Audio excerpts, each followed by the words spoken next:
Nous devons aider le continent africain. To live with us, the European dream. Good friend of Taiwan.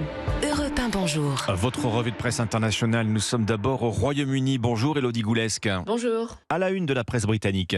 Eh bien ici, c'est la question de l'avortement qui est sur le devant de la scène. Une femme emprisonnée pour avoir pris une pilule abortive après le délai légal, titrait Sky News.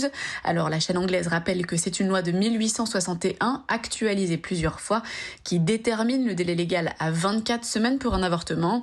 En cas de dépassement, la peine peut aller jusqu'à la prison à vie. La quadragénaire britannique accusée aurait menti sur l'avancement de sa grossesse, qui aurait été en réalité de 32 à 34 semaines.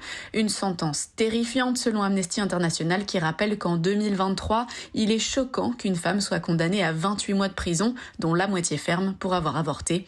Le Guardian insiste sur l'outrage politique qu'a provoqué cette nouvelle.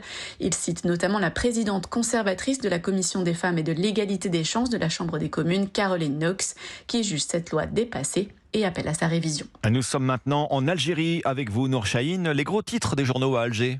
Eh bien, on parle de perturbation de la connexion Internet. Les coupures du réseau sont encore au rendez-vous pour l'examen du bac, titre le site Algérie 360. La toile est restée inaccessible aux Algériens de 9h du matin à 17h durant toute la semaine, et ce, quel que soit le réseau fixe ou mobile, mentionne le site TSA. Le journal en ligne explique que pour le moment, les pouvoirs publics n'ont pas trouvé de meilleure solution afin de lutter contre le phénomène de la triche à l'examen du baccalauréat. Même les lourdes peines prévues par la loi n'ont pas dissuadé certains candidats ou professionnels du secteur de l'éducation de participer à la publication de sujets du bac en ligne. D'ailleurs, à ce propos, le site ANN des aides nous informe que 21 individus ont été condamnés pour leur implication dans la fuite et la diffusion de sujets et des réponses des épreuves, des peines pouvant atteindre 18 mois de prison ferme assorties d'une amende de 250 €. Nous sommes enfin en Israël avec vous, Ariane Ménage. De quoi parle la presse israélienne ?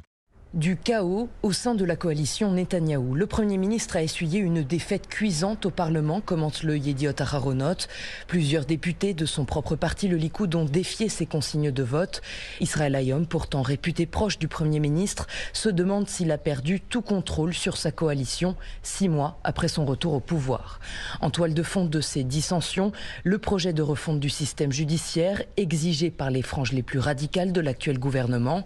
Accusant Benyamin Netanyahou de céder face aux extrémistes, l'opposition a de son côté gelé les négociations en cours, rapporte le Time of Israel.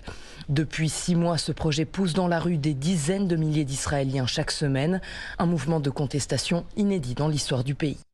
Merci Ariane Ménage, merci à nos correspondants.